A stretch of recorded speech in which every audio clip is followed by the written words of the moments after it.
everyone. Well, this hasn't come up in, 2 or 3 weeks? Let's revisit. The reason I don't talk about ethnic cleansing of Russians by Ukrainians is because it's something that never happened. That is a lie that has been spread by the Moscow government to undermine the global support for Ukraine.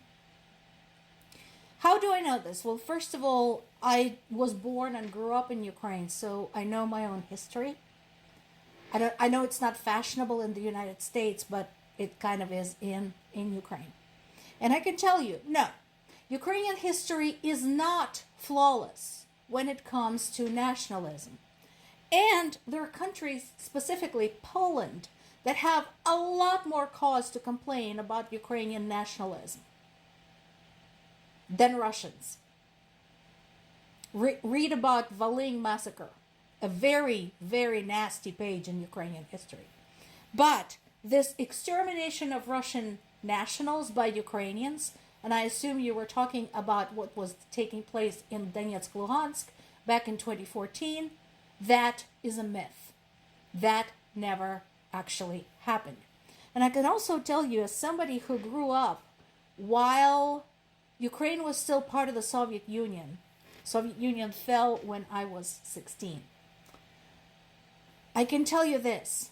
I was never in my life ever abused by Ukrainian nationals for being part of a multinational family. My family is Russian, Ukrainian, Polish, Jewish. Never. The people who exercised their Russian privilege, which was a thing, were Russian nationals. At schools, Russian children could get away with bullying other children who were not Russian. In the workplace, Russian nationals were more likely to get jobs than any other nationals, particularly those that had any Jewish heritage in their family. And that did not endear Russians to Ukrainians. By the same token, because that was going on in other Soviet republics too, that didn't endear Russians anywhere. The Baltic states, the Stans, the Caucasus republics, because they were the ruling class. So yeah, there's no great love in Ukraine for the Russians, but no, they did not engage in ethnic cleansing. What actually happened is that the Donetsk Luhansk region was populated with Russian convicts after Stalin had arranged to get rid of Ukrainians there via the Holodomor by organizing a famine. Those people moved into Ukrainian territory, refused to integrate, and have always acted like they were still in Russia. The same descendants of the same people with that mindset then opened their doors to Russian militants back in 2014, and that's where we stand today. You can disbelieve me all you want. This has been fact-checked, documented. There's tons of articles written about this by reputable historians and politicians. You're free to seek them out. I've talked about this many, many times. So, do not reproach me for ignoring something that is fiction. Moving right along, there is the big duking out between the US and India. And in this particular instance, I agree with the administration. India is funding the war with Ukraine. And again, here is what I find so shocking, and I mentioned this in the past. India, look at your own history. It's the history of treachery, of colonization, of abuse, of theft, of exploitation of your people. So how can you support another country that is basically engaging in those same policies? They don't look quite the same because they're taking place in the 21st century, whereas yours took place a bit earlier in history. Nevertheless, it's the same thing. Rape, pillage, murder, exploitation of resources, destruction, all of that. So it is truly shocking to me for that reason that India is so much in bed with Russia. It doesn't compute. I do not understand this. Of course, Russia is fussing about it, and as is India saying, well, we are sovereign nations and it's up to us to carry out our trade agreements as we wish, which is eminently hypocritical in light of what Russia did in the fall of 2013 when it knowingly disrupted Ukraine's trade deal with Europe.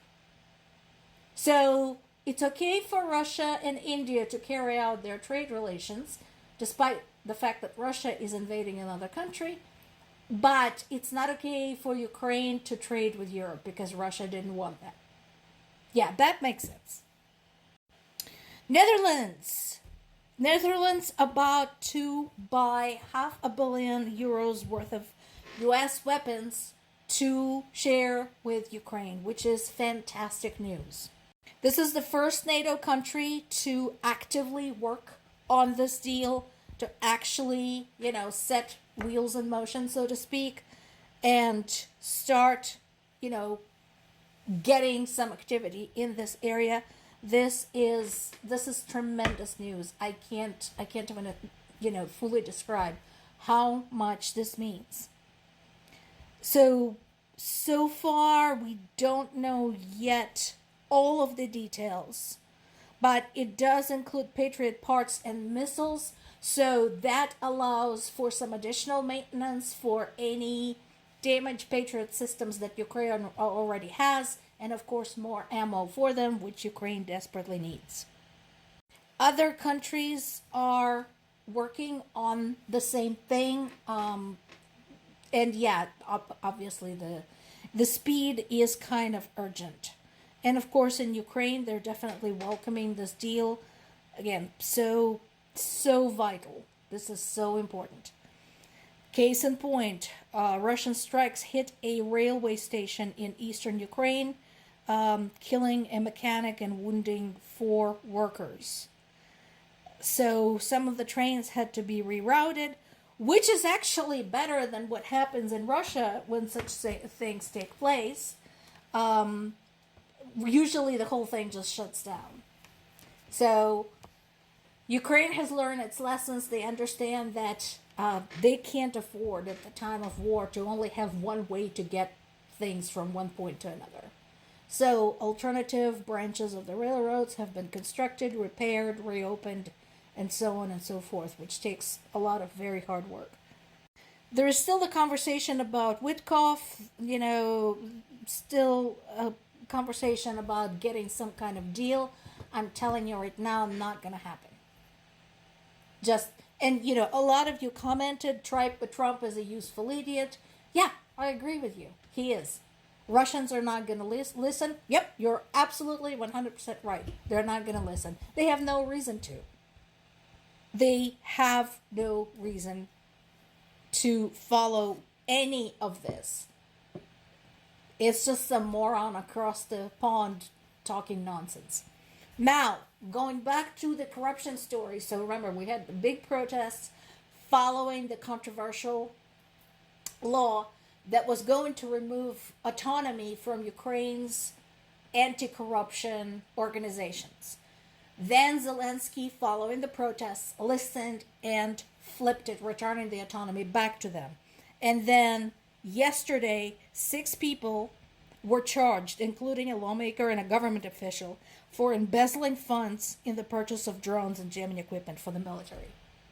So once again, yeah, Ukraine has a problem with corruption, but they're trying. At least they're trying. Can we say the same about the United States? More to come.